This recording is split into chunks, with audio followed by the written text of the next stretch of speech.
Hey everybody, Chief Meteorologist Bill Walsh working with our team of meteorologists here in the Storm Center, watching Idalia, giving that first alert. And I just want to give you a quick update here. We have a full newscast starting at 4 o'clock, and we're going to go right through the evening as we track Idalia. It looks like continuing to push off to the north-northeast. Again, the signature still showing Cat 1 hurricane out here, and we are watching all those rain bands now coming on up into South Carolina. We had a couple of tornado warnings back into Georgia a little while ago. We had one we gave you the first alert to with Joey Sovine and Dorian Minor earlier at about 11 o'clock. But again, most of that right now is continuing to rotate around the center of the storm, which is right down here over just to the northeast of Valdosta, Georgia. Now, these are the bands we're watching. Big band just came through the area. Let me zoom in here just a little bit. There's Goose Creek. As you look at back over toward North Charleston, on over just on the other side of Wando, seeing moderate to heavy rain.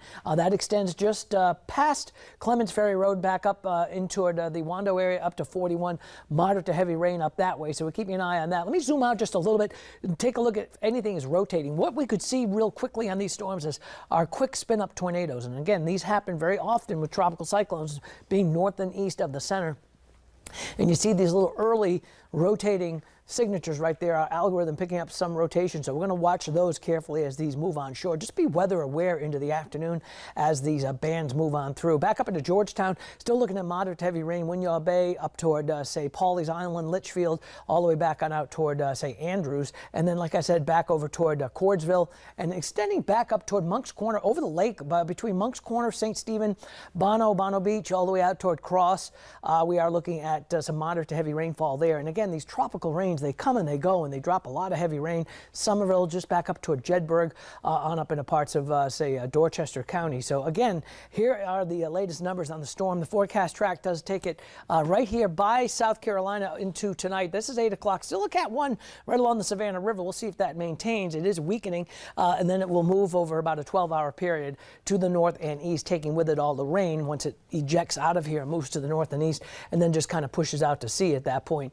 As far as the warning posture, again, we have tropical storm warnings in effect for the entire area, except down along eastern parts of Colleton County and down in toward, say, the Beaufort, Jasper counties. That's a hurricane warning. That includes Edisto Beach. Hurricane watches continue for Charleston and Berkeley County, so keeping a close eye on seeing if any of those are changed. I don't expect them to.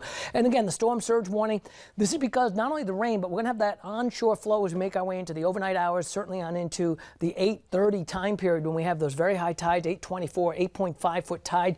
Flooding starts right there at about 7 feet. So plus 2 to 4 feet of water above dry land possible along the beaches. So that's because of the onshore flow. We've had a 51-mile-an-hour wind gust already out at Fort Sumter.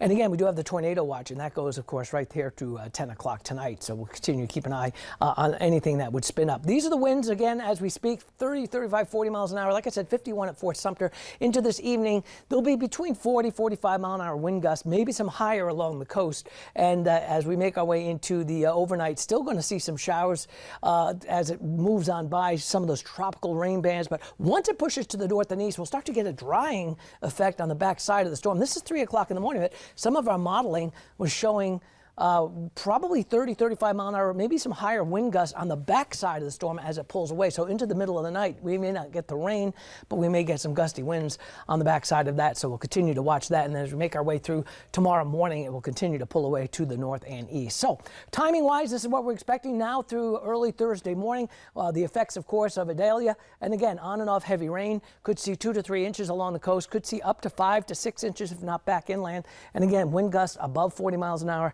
And certainly some isolated tornadoes we'll continue to monitor. Coming up new right here at 3:30, another update, but also at 4, the entire Live 5 news team is out and about throughout the low country, throughout all of the Midlands, and we are keeping you updated right here on every move Idalia makes. We're covering it right here with the first alert. We'll see you in about a half.